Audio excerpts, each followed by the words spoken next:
Hey, everybody, it is official. Diabetes Connections presents Mom's Night Out is heading to 4 new cities in 2026. And the early bird special is on for our first 2 events. Registration is open for the Washington, D.C. suburbs in February, Nashville, Tennessee in March. There's no promo code needed. Just select the early bird special rate at registration. Whether you're a mom of a child with diabetes or a woman living with type 1, this is your night to connect and recharge and laugh with people who truly get it. We're going to be in Detroit in September and Seattle in October. Head on over to diabetes-connections.com. Click on the Mom's Night Out tab to learn more and register today.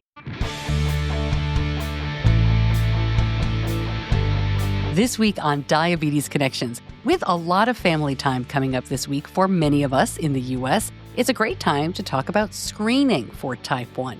While this might seem to be a real downer of a Thanksgiving conversation, screening is now considered standard of care for people with a family history of T1D, and my guests want to get the word out about that. And they both walk this walk. Adam Schefter is ESPN Senior NFL Insider. His wife lives with type 1.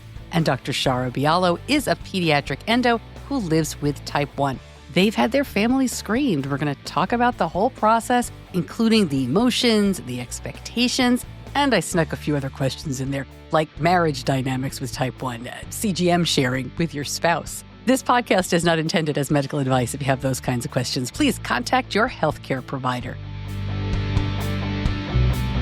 Welcome to another week of Diabetes Connections. I'm your host, Stacey Sims. Always so glad to have you here. You know, we aim to educate and inspire about diabetes with a focus on people who use insulin. We are heading toward the end of Diabetes Awareness Month. There have been a lot of great activities, in-person events, great stuff online, clever campaigns. Whatever you did, big or small, I hope that you have taken care of yourself this month. It can get a little busy out there. And, you know, the rest of the year is just going to be a blur. It's always funny because when November ends, Diabetes Awareness Month, that's when our diabetes awareness really picked up because my son was diagnosed the first weekend of December, way back in 2006.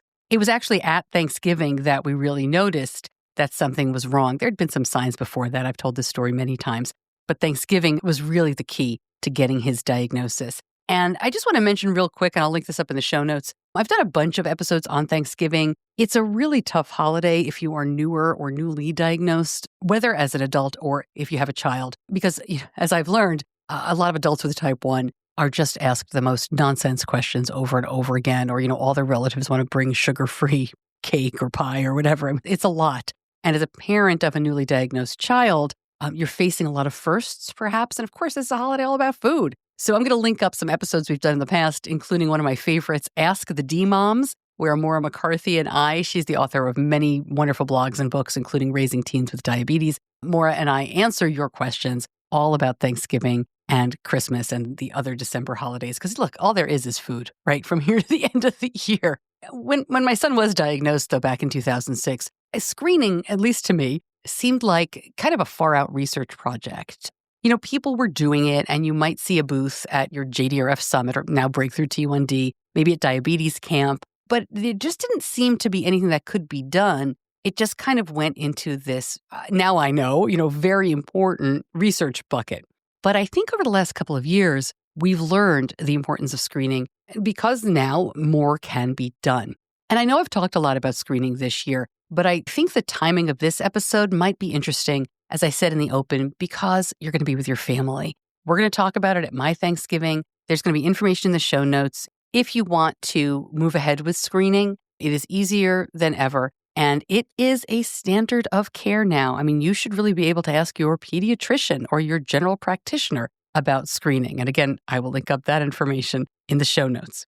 My guests this week are Dr. Shara Bialo and Adam Schefter. Dr. Bialo is a pediatric endocrinologist who also lives with type 1. She was diagnosed as a kid, and she's now working with Sanofi to advocate for earlier screening, stronger guidelines, and better mental health support.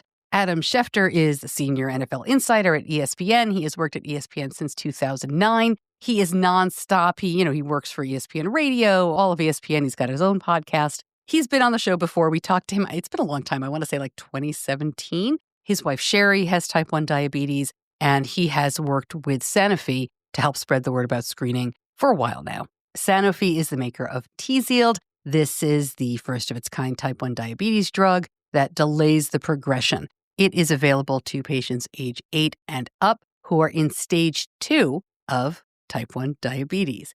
Just a heads up, we're not talking about TZIELD here. This is an interview about screening. I'm going to do more interviews about TZIELD in the new year, but I will link up the ones we have done in the past. There's a lot of information out there. Full disclosure, Sanofi is a sponsor of our Mom's Night Out events, and they also sponsored a Club 1921 dinner we did here in Charlotte this fall. A question came up at that dinner that I want to talk to you about. I'm going to do this after the interview, but it was a really good and difficult question about what this kind of stuff means to people already living with type 1 diabetes. All right, my conversation with Dr. Shara Bialo and with Adam Schefter right after this. Diabetes doesn't always have to interrupt your day. Dexcom G7, a continuous glucose monitoring system, sends your glucose numbers to your phone or receiver. Know where you are and where you're headed without finger sticks and without interruptions. Dexcom G7 is the most accurate CGM, and it's covered by Medicare. Learn more, go to diabetes-connections.com and click on the Dexcom logo. Finger sticks required if symptoms or expectations do not match readings. See user guide for instructions. Data on file must meet coverage criteria. For full prescribing information on risks and benefits, visit Dexcom.com. Adam Schefter, Dr. Shara Bialo, welcome to Diabetes Connections. Thanks for jumping on and doing this. It's great to talk to you both. Thank you for having us. Great to see you, Stacey. You got it. All right, lots to talk about here. Dr. Bialo, let me start with you and just kind of give us the lay of the land right now on screening. I know there's been a lot of information for the type 1 community in the last couple of years. What should they be thinking about right now? Yeah, so that's a fantastic question.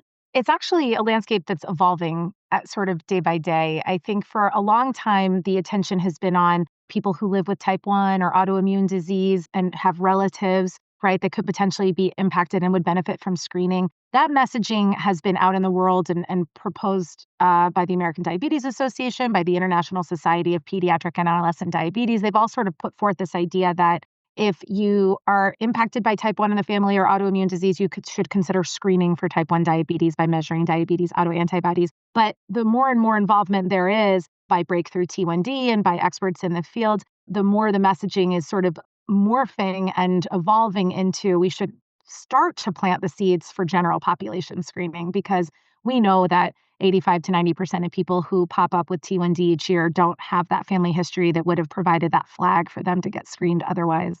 Yeah, I'm one of those families, even though my son was diagnosed almost 19 years ago now.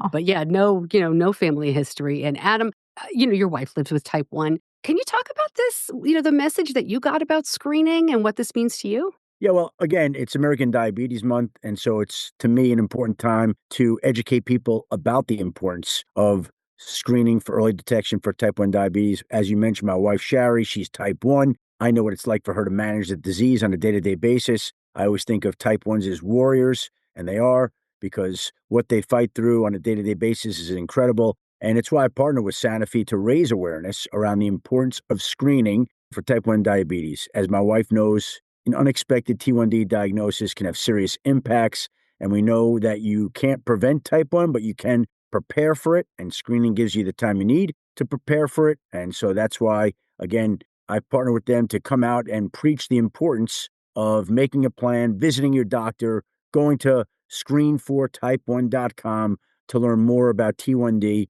Just think it's a very important issue for everybody. Was her diagnosis, I don't want to say sudden, because every type 1 diagnosis really is acute, but did she have a family history? As Shara alluded to, so many people do not. My wife was diagnosed with gestational diabetes when she was pregnant for the first time. And then after she lost her husband on 9/11, a year later, she was diagnosed with type 1 diabetes. Wow. It can be such a shock, we both seem to share that, no real family history. Certainly in my family, I think about my son being so tiny. He was 23 months old. With the research that we're seeing now, I feel like screening has, we've talked about it on the show probably more than the general public has. But when you look back at the research for screening, where do we stand on that? I mean, gosh, I was screened more than 10 years ago by TrialNet. I guess the question there is, how much progress has been made? Well, it's thanks to programs like TrialNet that have really taught us about how diabetes rolls out, right? It feels acute, and we all talk about it feeling acute, but it's not kind of flipping from off to on from one day to the next. It's actually this sort of asymptomatic, slow, insidious process under the surface that we are blind to because we don't feel it happening. But it progresses in actually 4 stages. The first 2 stages don't have any symptoms. Stage 3 is the type 1 as we know it, the drinking, the peeing, the weight loss, the need for insulin. Stage 4 is the people like us, like me and Adam's wife, who've been living it for the long haul. But there are 2 stages before all that, stage 1 and stage 2, which are defined by the presence of diabetes autoantibodies in the blood, 2 or more. And then stage 1 is when the blood sugars are stone cold normal. And stage 2 is when they are mildly abnormal, but not high enough to be noticeable physically, right? It's called dysglycemia. And that was known in research for decades, but it wasn't until like 2015, I think it was, that it made it out into like a guideline format for physicians to follow and understand that there were stages. And thanks to large scale population studies like TrialNet, we understand which autoantibodies are the ones to measure and how they tend to roll out depending on age. And the fact that if you do have 2 or more, it pretty much means a virtually 100% chance of progressing to stage 3 or clinical type 1 needing insulin over the course of a lifetime. And we didn't know all that without people in the community volunteering themselves and their blood samples to kind of contribute to science in that way. And to your point, Stacey, it is changing and a lot is evolving, and we can't make progress in this field without those continued efforts, without continued, medical volunteerism, so to speak, to volunteer for these trials to understand how diabetes rolls out. Because as much as we've learned, they continue to bring up even more questions that we have yet to answer. Autoimmunity is a tricky little beast to figure out, but Yeah. getting closer than ever. But I think with every question we ask, it like pops up 10 more questions to answer. Yeah. And let me ask you both this question. I expect you'll have different answers because, Adam, I know you've spoken a lot about this at conferences and with the lay public. And I know, Shara, you talk with a lot of patients. But one of the things that I get asked a lot about screening is, what is the point for type 1 families? Because we, quote unquote, will know if one of our kids, exhibits the symptoms, or we'll know if our spouses are showing the classic signs of type 1. Adam, can you tackle that just a little bit, just conversationally, the feedback you get when you Well, speak? Do people bring that up? yeah, I don't care how close you are to it. I think you always want to be prepared for that. And I make my living with information. I want information. And to me, this is the same type of issue, right? You want to be prepared. You want to be with your doctor, have him screen you. You want to talk to him about type 1. You may not even know it's happening. It may be in your family, and you don't want to be blindsided by this sort of issue. You don't want certain conditions to creep in. Again, we know some of the things that could happen. Dr. Bialo can better explain that. I'm aware of that. I'll leave the medical side to her. But again, from my standpoint, it's just getting information in advance, even though you know what it's like, even though you know what it's about. There's no reason not to talk to your doctor to be screened for type 1 in advance. Yeah.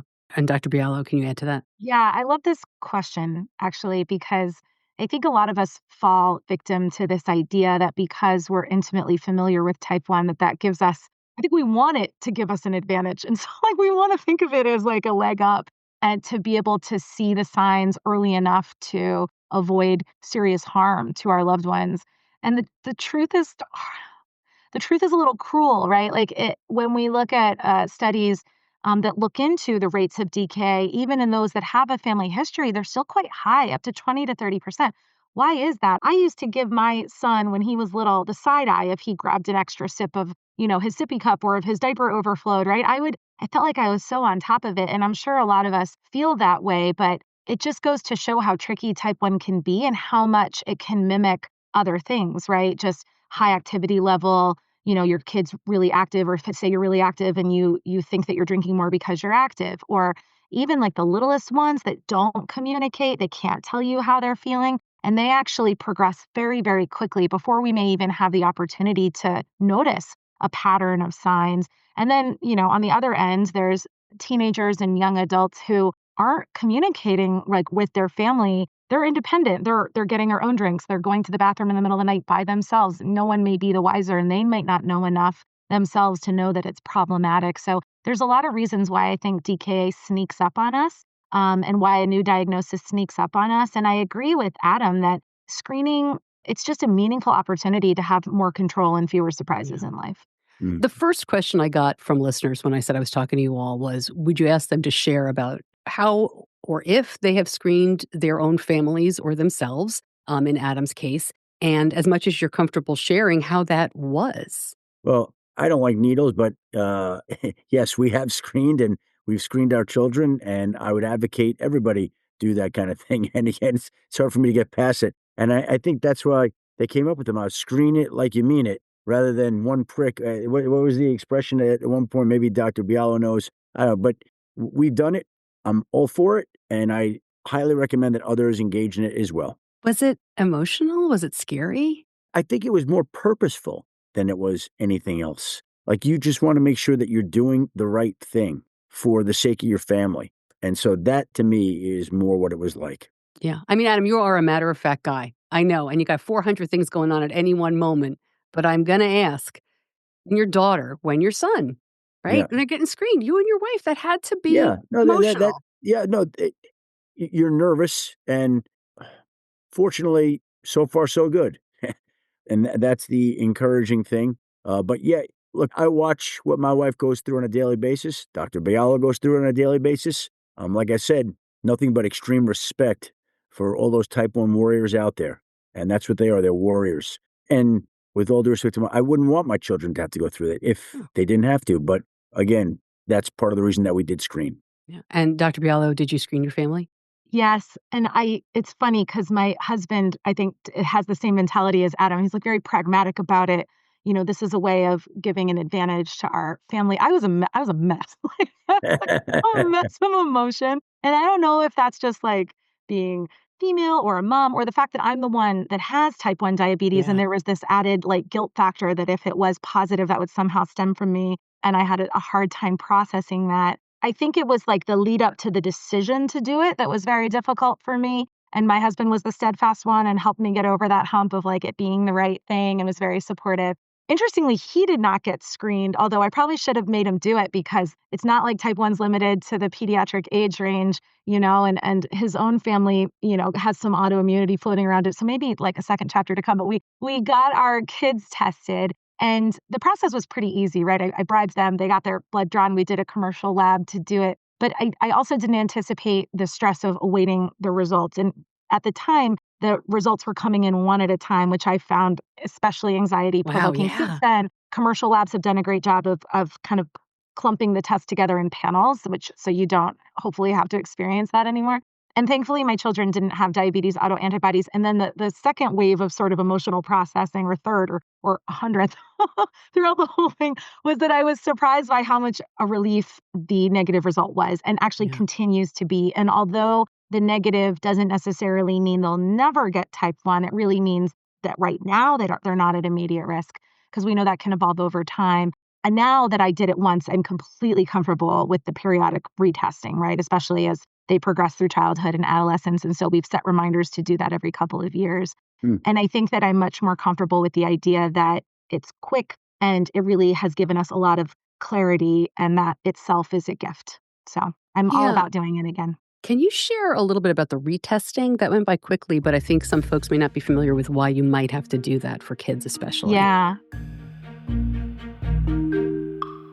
Right back to our conversation. But first, Diabetes Connections is brought to you by Omnipod.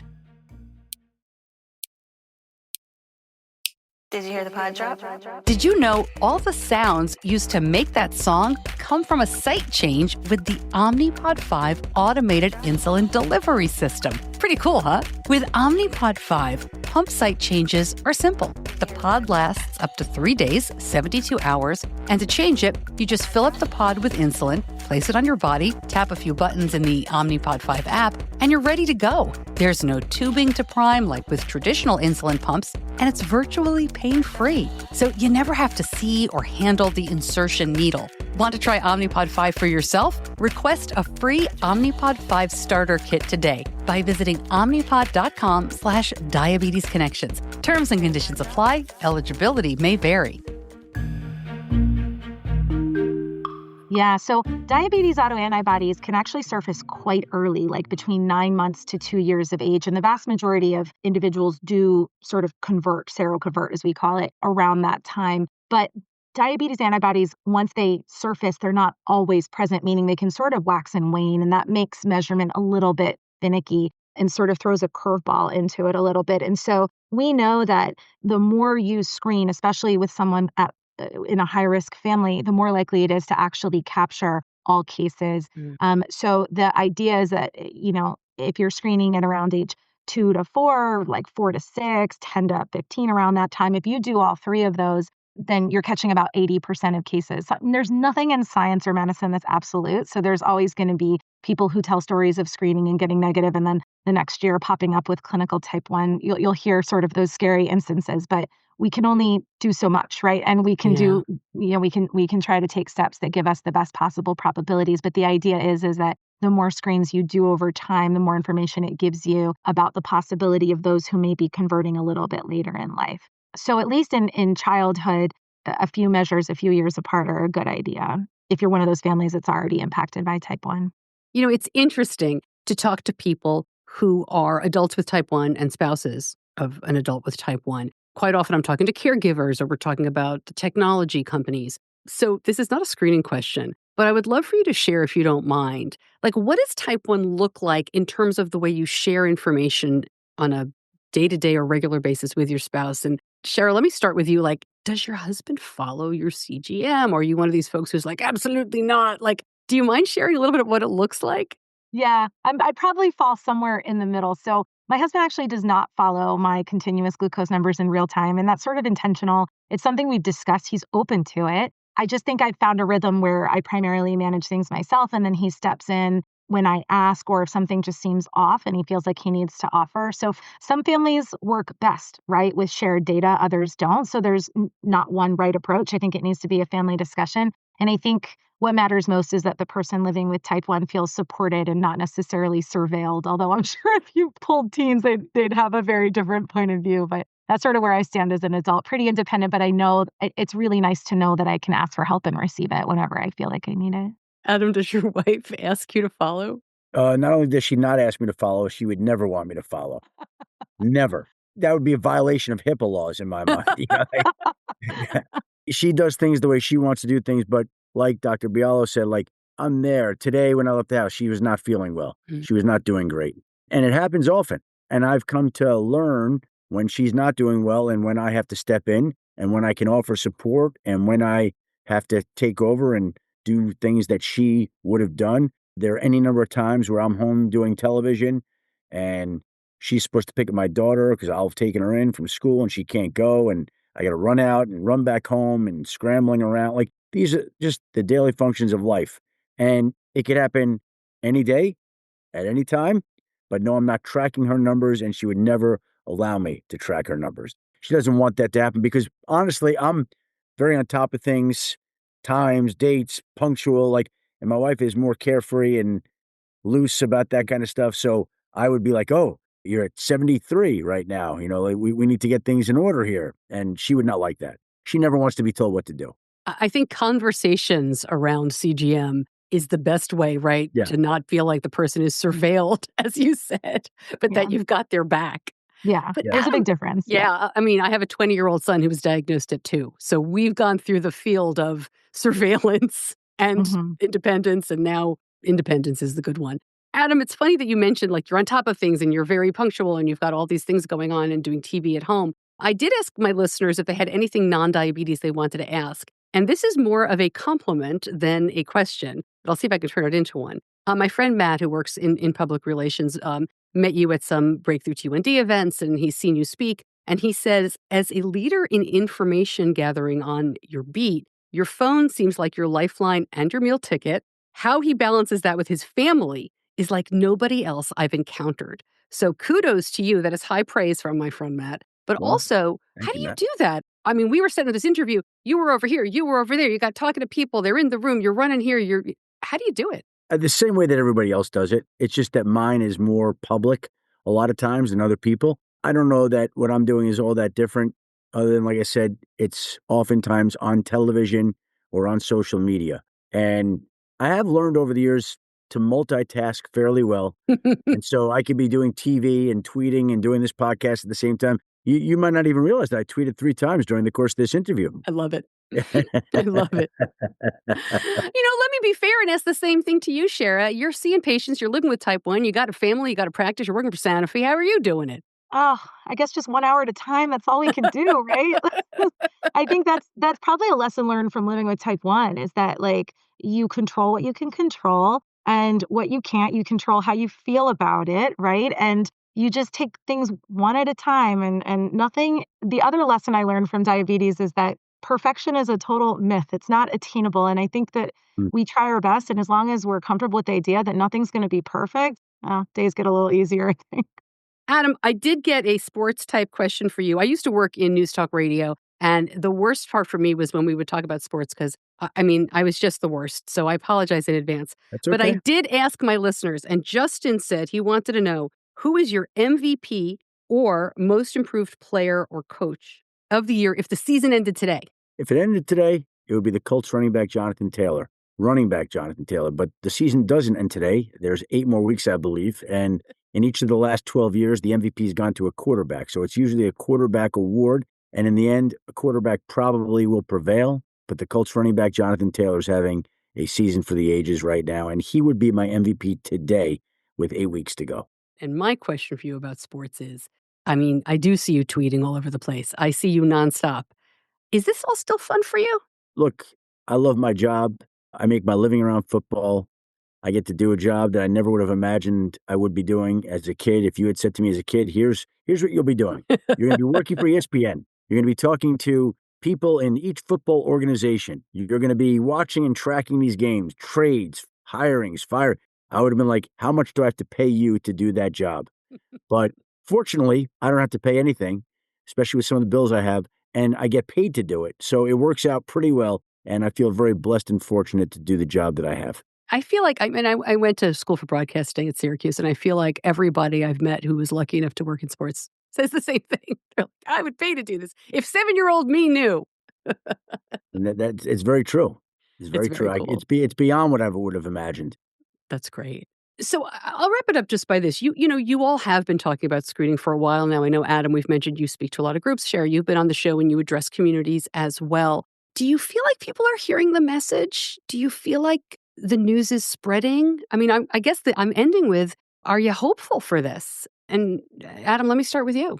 Here's the deal. Whether I am dispensing information in football or in sports or encouraging people to talk to their doctor, to be screened for type 1 and to visit the website, visit screenfortype1.com, whatever it is, I never know the effect it's having, and I never know the people it's reaching.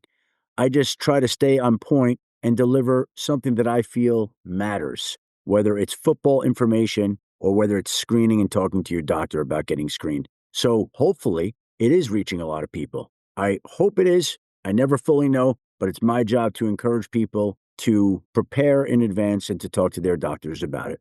Shara, I'll give you the last word on it. I think so. I'm coming at it from 2 different perspectives. One is the patient base, the families impacted by this. And it's definitely a topic that's pinging around the circles, And so I think the awareness is definitely growing. Whether or not that's translating into action, I think is something that we could all put a little effort into. We can't control everything about type 1, but we can control how we show up for each other. And so if it means going with a friend or encouraging a family member to do the right thing and screen, I think that's where we have opportunity. But as a clinician and attending these diabetes-based conferences for the last decade, I am astounded and delighted by how many symposia and educational sessions are geared around early T1D and screening and identification. And it seems like the topic is truly taking off academically. We know it can take a while for that to kind of, ripple out into the community, but it's happening. And it's in large part due to advocates like you, Adam, and you, Stacey. And I'm really grateful, for everyone's collective voices to push this forward. Very cool. Well, thank you so much for joining me. I appreciate you. I know how busy everybody is, so thanks for jumping on, and I hope to talk to you again soon. Thanks so much. Thank you for having us, Stacey. Thanks, Stacey.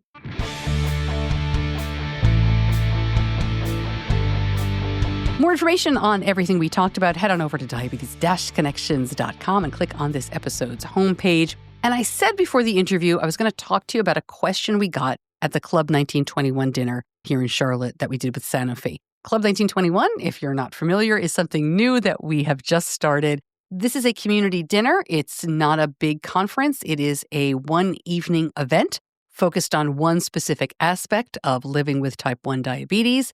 We did 2 here in Charlotte this fall. We have more on the schedule for next year, and we'll be announcing more about where we're going, who we're working with in really just a couple of weeks now. So please stay tuned. But the question that came up was, this was a dinner all about information about screening and about TZIELD. And the question that came up was, that's great. What about people who are living with a condition right now? Where's our cure? And I got to tell you, when that question was asked, the mood in the room really shifted. A couple of people told me after they did not think it was a fair question because that wasn't what was being presented. But I got to tell you, I think it was a very fair question. A lot of people, especially people diagnosed years and years ago, were told cure in 5 years, or this will not be an issue for you when you're older. And those people are older now. And I think this is a really good question. And the way that we talked about it is, look, there are other research arms and other studies going on right now to provide what a lot of people would call a functional cure, stem cells, transplantation, things like that. But I see this kind of delay or prevention as a huge step toward ultimately curing type 1 diabetes. Will it pan out that way? I don't know. I mean, I'm certainly a layperson when it comes to this kind of stuff. And maybe a cure will come from a completely different direction. Or maybe there will never be a cure. I mean, I doubt that. But, certainly in the near term, delay or prevention is the best chance for Benny's future kids and adults being diagnosed right now. And I think we can kind of walk and chew gum at the same time and not take away from incredible research that's going on over here by comparing it to research that's going on over here. But I do think it's important to acknowledge that worry about being left behind, because I have it for Benny. I mean, there's no doubt. He laughs when I talk to him about this. He's like, it'll be fine. Like, it would be great. It would be amazing for future people not to have to worry about it. I'm fine. But, I don't see it that way. So I get it. I really do. And I thought that was an important question. And if you're feeling that way, I think you have every right to your feelings. But it certainly doesn't negate the incredible research and progress that's being made here. Let me know what you think. I would love to hear more. And if you've listened all the way through to here, we are going to have a pretty normal schedule for the rest of the year. I am not doing an In the News episode this week because it's Thanksgiving, but we'll be back on that next week. And I plan to have an episode every week for the rest of the year, except probably Christmas week. But you never know. A lot of times there's some FDA approvals that come very late in the year, and we've been known to do a quick turnaround if something like that happens. Thanks to my editor, John Buchanan from Audio Editing Solutions. Thank you so much for listening. I'm Stacey Sims. I'll see you back here soon. Until then, be kind to yourself.